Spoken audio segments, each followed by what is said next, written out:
Welcome to Vale, where we step into the experiences of those who have died and live to tell about it. These accounts are not mine, and whenever possible, I'll list the source story in the show notes. In today's account, a young man is killed by getting hit in the head with a baseball bat, but he comes back forever changed. It was July 4th, 1989. I'd gone to Alabama to see my ex along with some friends. We were down by the river shooting fireworks when my ex's stepfather called my name, and when I turned around, he swung a club, a modified baseball bat, and hit me upside the head.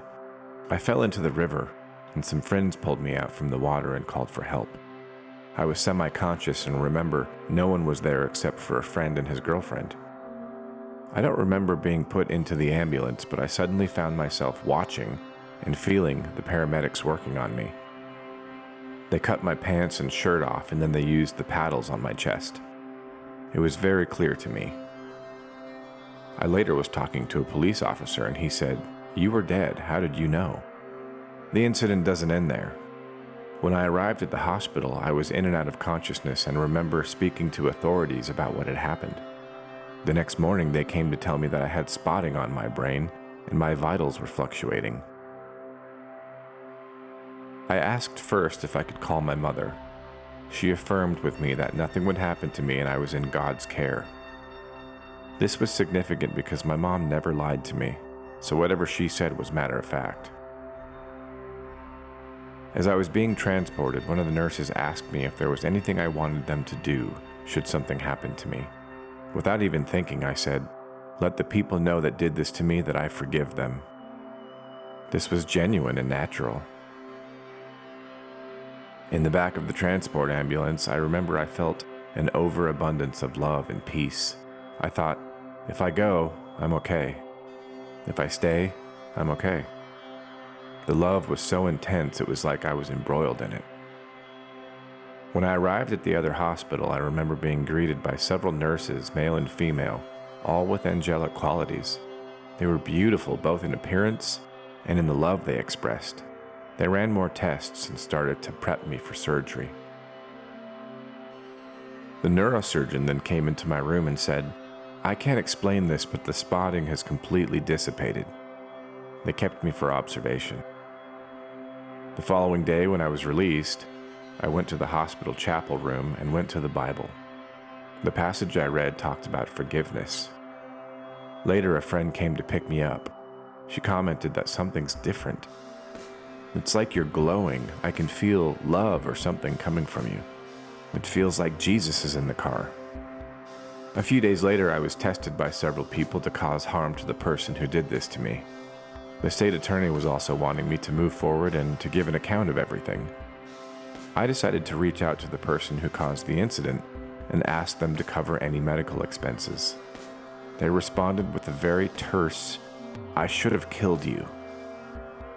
I immediately jumped in my car and drove straight to the state attorney's office. When I arrived, I had to wait for them to get out of court. After about an hour, I left to go put coins in the meter. When I was almost to my car, I heard a voice asking me what I was doing. It said, "You were willing to forgive when your life was in the balance, but not willing to forgive for money or for ill feelings?" At that point, I decided to get in my car and drive back home to Florida. Since then, my life changed drastically, and I feel I've continued to evolve in thought. I know things before they happen, from subtle events to significant ones like death. Intellectually, I just know things I was never taught nor read. I understand animals and every living creature as one, and no harm shall come to them. I understand our dominion is to care for, not harm or think insignificant. I have a love for other humans and feel the pain of people who are not expressing good. I feel sorry for them. My level of awareness has become more acute, where I can sometimes know someone needs help even though I can't see them. One time not too long ago, I thought I saw something behind me across the street. My first thought was that it was an animal. I then had a thought to go investigate. It was close to midnight. When I arrived across the street, there was an 80-plus-year-old woman in the bushes. She had fallen a few hours before and couldn't get up. I helped her to her feet and sent her on her way. My dreams have become more lucid, with frequent visits from relatives or other people who have passed.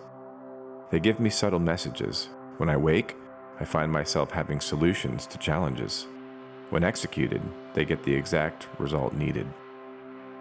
When my mom was hospitalized, I found myself uttering orders to the medical staff and doctors against their thoughts, as if it wasn't me. It's hard to explain, but every time I was right. Close to my mom's passing, when she was at home about a week before, I sensed she was leaving. Everything was normal, but it was just something I felt strongly.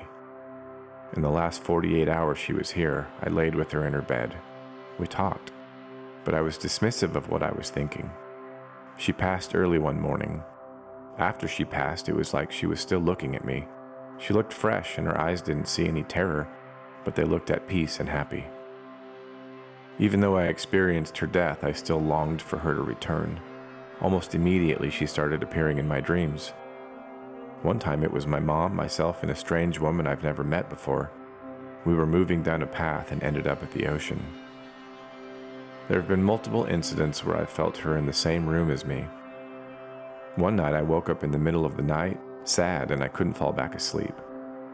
I decided to reach out to Mom. I said, "Mom, I love you, and please hold me." It was instant. I felt her love and almost immediately fell into a slumber. I've had several occasions where I believe my mom was trying to communicate with me, and I felt her. Bottom line is, since that fateful day when I had the death experience, I've never felt the same. I think differently. I understand love is everything. I'm more aware. I would tell my mother that I sometimes felt I was there and here at the same time. I no longer see the world through a mortal lens. Thanks for joining us for today's experience.